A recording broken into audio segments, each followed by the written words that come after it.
സത്യത്തിൽ എന്താണ് കേന്ദ്ര സർക്കാരിൻ്റെ ഇതിലുള്ള താല്പര്യം? കേന്ദ്ര സർക്കാരിന് ഒറ്റ താല്പര്യമേ ഉള്ളൂ, വന്ദേ ഭാരതം പൂർണ്ണ രൂപത്തിൽ എല്ലാ പൗരന്മാരെ കൊണ്ടും പാടിക്കുക. അതിൽ ഒരു പ്രശ്നമുണ്ട്. അതുകൊണ്ടാണല്ലോ പണ്ട് ഇത് വേണ്ടെന്ന് വെച്ചത്. എനിക്ക് ആ സി പി ജോണിന്റെ പ്രതികരണം കണ്ടപ്പോൾ ഒരു ചെറിയ കൗതുകം തോന്നി. അന്നത്തെ കോണ്ടെക്സ്റ്റിൽ അത് ഭക്തി എന്നുള്ളതൊരു പ്രശ്നമായിരുന്നു. അപ്പൊ ഇന്നത്തെ കോണ്ടെക്സ്റ്റിൽ അത് പ്രശ്നമല്ലേ എന്നുള്ളത്, അത് എന്തുകൊണ്ടാണ് അദ്ദേഹം മന്ത്രി കൊടുത്ത് അത് അങ്ങനെ പറഞ്ഞത് എന്നുള്ള കാര്യത്തിൽ എനിക്ക് സംശയമുണ്ട്. എന്താ ഇന്നത്തെ കോണ്ടെക്സ്റ്റ് ഇന്ന് സി പി ജോൺ മന്ത്രിയായി പോയി. അതെ, അപ്പോൾ ഏതായാലും ഈ അന്നത്തെ കോണ്ടെക്സ്റ്റിൽ അതൊരു പ്രശ്നമാണെന്ന് അങ്ങനെയല്ല. അതായത് ഒരു മറ്റ് ഇതൊരു എന്താണ്, ഒരു മതനിരപേക്ഷ രാജ്യത്ത് ഏതെങ്കിലും ഒരു ദൈവത്തെ മാത്രം പ്രകീർത്തിക്കുന്ന അത് ദേശത്തിൻ്റെ അടയാളമായി കാണിക്കുകയും അതിന് മുഴുവൻ എല്ലാ മതങ്ങളിലും പെട്ട ആളുകൾ അതിനെ ആദരിക്കുകയും ചെയ്യുന്ന രീതി വേണ്ടതില്ല. അതിന് അല്ലെങ്കിൽ കീഴ്പ്പെടുന്ന ഒരു സ്ഥിതിയിലേക്ക് കാര്യങ്ങളെ കൊണ്ടുചെന്ന് എത്തിക്കുന്ന രീതിയിൽ അത് കൈകാര്യം ചെയ്യുന്നത് ശരിയല്ല എന്നുള്ള വിലയിരുത്തലിൻ്റെ അടിസ്ഥാനത്തിൽ തന്നെയാണല്ലോ ആദ്യത്തെ ആ 2 പാര മാത്രം എടുക്കാൻ തീരുമാനിച്ചത്. അത് എത്രയോ കാലമായി.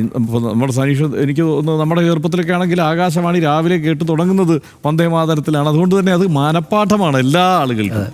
അപ്പോൾ അങ്ങനെയാണ് അതൊരു വളരെ സുന്ദരമായ ഗീതമാണ്. അത് ആ നിലയ്ക്ക് തന്നെയാണ് നമ്മളെല്ലാവരും ഉൾക്കൊണ്ടിട്ടുള്ളത്. പക്ഷേ അതിൻ്റെ അടുത്ത ഘട്ടത്തിലേക്ക് കിടക്കുമ്പോൾ ദേശീയ ഗാനം പോലും എന്താണ് പൂർണ്ണമായ അർത്ഥത്തിൽ ദേശീയ ഗാനത്തിൽ എൻ്റെ മുഴുവൻ വരികളും എടുത്തിട്ടല്ലല്ലോ ദേശീയ ഗാനമാക്കിയത്, അല്ലെങ്കിൽ ആ കവിതയുടെ മുഴുവൻ വരികളും എടുത്തിട്ടുള്ള ദേശീയ ഗാനം ജനഗണമന എടുത്തിട്ടുള്ളത്. അതുപോലെ തന്നെ ദേശീയ ഗീതത്തിൻ്റെയും ഒരു നിശ്ചിത ഭാഗമാണ് എടുത്തിട്ടുള്ളത്.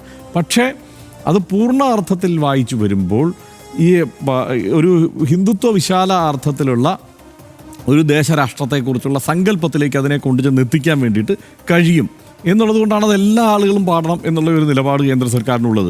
അതൊരു രാഷ്ട്രീയ നിലപാടാണ്, ഒരു രാഷ്ട്രീയ വിശ്വാസത്തിൻ്റെ ബാക്കിയാണ്, പ്രത്യയശാസ്ത്രപരമായി നടപ്പാക്കാൻ ശ്രമിക്കുന്ന ഒരു പദ്ധതിയാണ്. അതിനോട് വഴങ്ങേണ്ടതുണ്ടോ എന്നുള്ളതാണല്ലോ പ്രശ്നം. ഇപ്പോൾ തമിഴ്നാട് എന്താ ചെയ്യുന്നത്? തമിഴ്നാട് അത് കേസിന് പോകാനുള്ള തീരുമാനത്തിലാണ്. അതേസമയം കേരളം എന്താണ് ചെയ്തത്?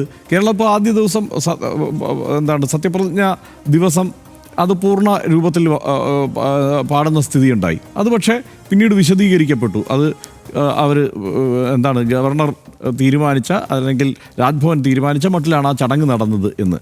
പിന്നെ അടുത്ത അവസരം വരികയാണ് ഇപ്പോൾ ഈ ലിറ്റ്മസ് ടെസ്റ്റിൻ്റെ അടുത്ത അവസരമാണല്ലോ.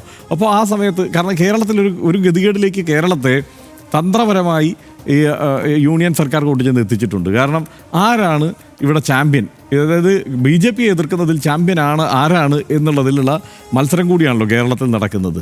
അത് LDF ആണോ UDF ആണോ എന്നുള്ളതാണ്. LDF അല്ല എന്നുള്ളത് പറഞ്ഞ് വിജയിപ്പിച്ചിട്ടാണ് UDF അധികാരത്തിലെത്തിയിരിക്കുന്നത്. അപ്പോൾ ഇങ്ങനെ ഒരു അവസരത്തിൽ ഇങ്ങനെ വളഞ്ഞു ചുറ്റേണ്ട കാര്യമില്ല. ഇത്തരം ഒരു വിവാദം ഉണ്ടാകുമ്പോൾ അതിനെ എങ്ങനെയാണ് വളരെ പെട്ടെന്ന് ഡിഫ്യൂസ് ചെയ്യാൻ പറ്റുന്നത്? അത് പാടുമോ ഇല്ലയോ എന്നുള്ള കാര്യം അങ്ങ് വിശദീകരിച്ചാൽ മതി, അത് പറഞ്ഞാൽ മാത്രം മതി. ഇല്ല, അങ്ങനെയല്ല നമ്മുടെ നയം, അല്ലെങ്കിൽ നമ്മുടെ നിലപാടതല്ല. ഈ കാര്യം പറയാൻ വൈകുമ്പോഴാണ് സ്വാഭാവികമായും പലതരത്തിലുള്ള ചർച്ചകൾ ഉണ്ടാകുന്നത്. ഇപ്പോൾ പോലും ഇപ്പോൾ മുഖ്യമന്ത്രിയുടെ വിശദീകരണം വരുമ്പോൾ അതിലൊരു ക്ലാരിറ്റി ഉണ്ട്, ഇങ്ങനെയാണ് ഇനി നടപ്പാകുന്നത് എന്ന്. വൈകി നമ്മൾ ഈ പറഞ്ഞതുപോലെ തീരദേശത്തെ കാര്യം പറഞ്ഞതുപോലെ തന്നെ ഇവിടെയും ഒരു വൈകൽ ഉണ്ടായതാണ് പ്രശ്നം. വൈകിയാണെങ്കിലും അങ്ങനെ നമ്മൾ കരുതുന്നു. പക്ഷേ വ്യക്തത വേണം. എങ്ങനെയാണ് ചീഫ് സെക്രട്ടറി ഇങ്ങനെ ഈ കാര്യങ്ങൾ താഴെത്തട്ടിലേക്ക് ആ നിലയ്ക്കുള്ള ഒരു കമ്മ്യൂണിക്കേ പോകുന്ന സ്ഥിതിവിശേഷത്തിലേക്ക് ചെന്നെത്തിയത്? അങ്ങനെയാണ് ചീഫ് സെക്രട്ടറിക്ക് അങ്ങനെ ഒരു തീരുമാനം എടുക്കാൻ കഴിഞ്ഞത്. എനിക്ക് തോന്നുന്നത് ചീഫ് സെക്രട്ടറിയെ കുറ്റം പറഞ്ഞിട്ട് കാര്യമില്ല. കാരണം എന്താണ്, അത് കേന്ദ്ര സർക്കാരിൻ്റെ തീരുമാനം ഇതാണ്. ഇത് ആ നിലയ്ക്ക് ആക്കപ്പെട്ടിരിക്കുന്നു. ഒരു പൊതുചടങ്ങിൽ ആദ്യം, ഔദ്യോഗിക ചടങ്ങിൽ ആദ്യം വന്ദേ മാതരം പൂർണ്ണ രൂപത്തിൽ പാടണം എന്നുള്ളത് ആ നിലയ്ക്ക് തീരുമാനമാക്കപ്പെട്ടിട്ടുണ്ട്. അപ്പോൾ പിന്നെ സ്വാഭാവികമായിട്ടും ഒരു ഉദ്യോഗസ്ഥൻ അങ്ങനെ തന്നെയാണ് അതിൻ്റെ നിർദ്ദേശങ്ങൾ താഴേക്ക് കൊടുക്കുക എന്നാണ് ഞാൻ കരുതുന്നത്.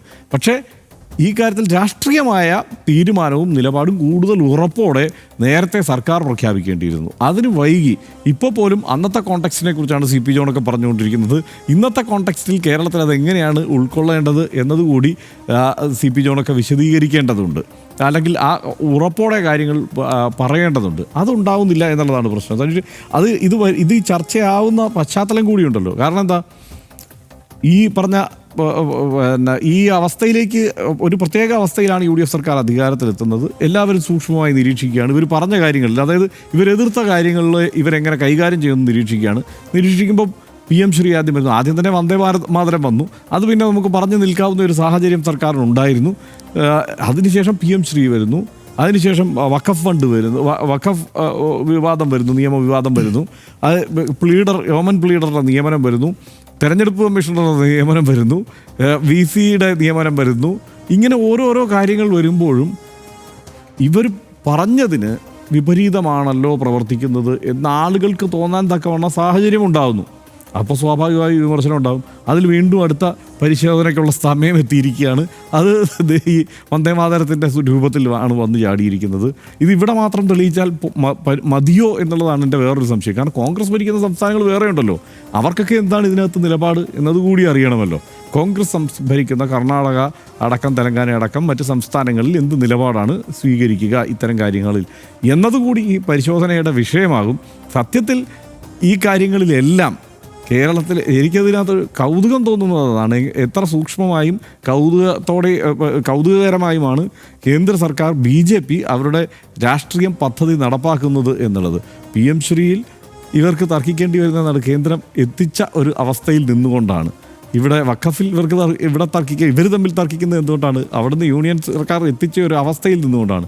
അതുപോലെ തന്നെ വന്ദേമാതരവും BJP-യും യൂണിയൻ സർക്കാരും എത്തിച്ച ഒരവസ്ഥയിൽ നിന്നുകൊണ്ട് ഇവർ പരസ്പരം തർക്കിക്കുകയാണ്. നമുക്ക് കാത്തിരുന്ന് കാണേണ്ടി വരും എന്താണ് ആരാർക്ക് കീഴടങ്ങുമെന്ന് കാത്തിരുന്ന് കാണാം.